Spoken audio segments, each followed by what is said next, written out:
ಕನ್ನಡಕ್ಕೆ ಶೀಲ, ನಮ್ಮೂರು ಚಾಮಲಾಪುರ. ನಮ್ಮ ಕೆಚ್ಚೆದೆಯ ವೀರ ಕನ್ನಡಿಗರು ತಂಡದಿಂದ ಸಣ್ಬಾದಿಂದ ಮಧು, ಹಾಗೆ ಯರಮನಹಳ್ಳಿಯಿಂದ ಸ್ವಾಮಿ, ಹಾಗೆ ಕೊಡಗುಯಿಂದ BEd ಮಾಡ್ತಿರ್ತಕ್ಕಂಥ ವಿದ್ಯಾರ್ಥಿ ಕಾರ್ತಿಕ್ ಅವರು ಕೂಡ ನಮ್ಮ ಜೊತೆ ಇದ್ದಾರೆ. ಇವತ್ತೇನಪ್ಪ ಅಂದರೆ ನಾವು ಪರಿಸರ ದಿನಾಚರಣೆ ಅಂಗವಾಗಿ ನಾವು ಇವತ್ತು ಸರ್ಕಾರಿ ಪ್ರೌಢಶಾಲೆ ಕದಬಳ್ಳಿಗೆ ಬಂದಿದ್ದೀವಿ. ಸರ್ಕಾರಿ ಪ್ರೌಢಶಾಲೆ ಕದಬಳ್ಳಿಲಿ ಎಷ್ಟು ಚೆನ್ನಾಗಿ ಸಸಿಗಳನ್ನು ನಮ್ಮ ಶಿಕ್ಷಕರು ನಮ್ಮ ಮಕ್ಕಳು ಕಾಪಾಡಿದ್ದಾರೆ ಅಂದರೆ ನೋಡೋಕ್ಕೆ ಒಂದು ತುಂಬ ಖುಷಿಯಾಗುತ್ತೆ.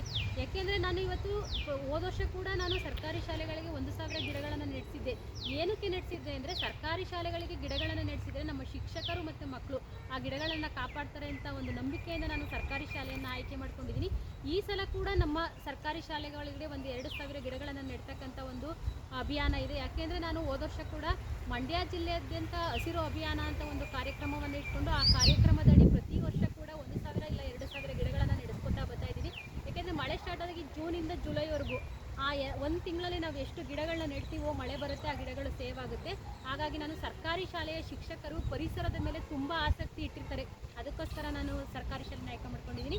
ಇನ್ನೊಂದೇನಪ್ಪ ಅಂದರೆ ಇವಾಗ ಸರ್ಕಾರಿ ಶಾಲೆಗಳಲ್ಲಿ ಸರ್ಕಾರಿ ಶಾಲೆಯ ಶಿಕ್ಷಕರುಗಳಿಗೆ ಪಾಠ ಮಾಡೋಕ್ಕೆ ಬಿಟ್ಟು ಇನ್ನೆಲ್ಲದೂ ಮಾಡ್ತಾರೆ. ಗಣತಿಗೆ ಹಾಕೋದು ಅಲ್ಲಿ ಇಲ್ಲಿ ಅದನ್ನು ಕಡಿಮೆ ಮಾಡಿ ಎಷ್ಟೋ ಜನ ನಿರುದ್ಯೋಗಿಗಳು ಡಿಗ್ರಿ ಮಾಡಿರೋರಿದ್ದಾರೆ, ಅವ್ರಿಗೆ ಆ ಕೆಲಸನ ಕೊಡಿ, ಅವ್ರಿಗೂ ಒಂದು ಕೆಲಸ ಕೊಟ್ಟಂಗಾಗುತ್ತೆ. ನಮ್ಮ ಸರ್ಕಾರಿ ಶಾಲೆಯ ಶಿಕ್ಷಕರನ್ನ ಪಾಠ ಮಾಡೋಕ್ಕೆ ಬಿಡಿ ಅಂತ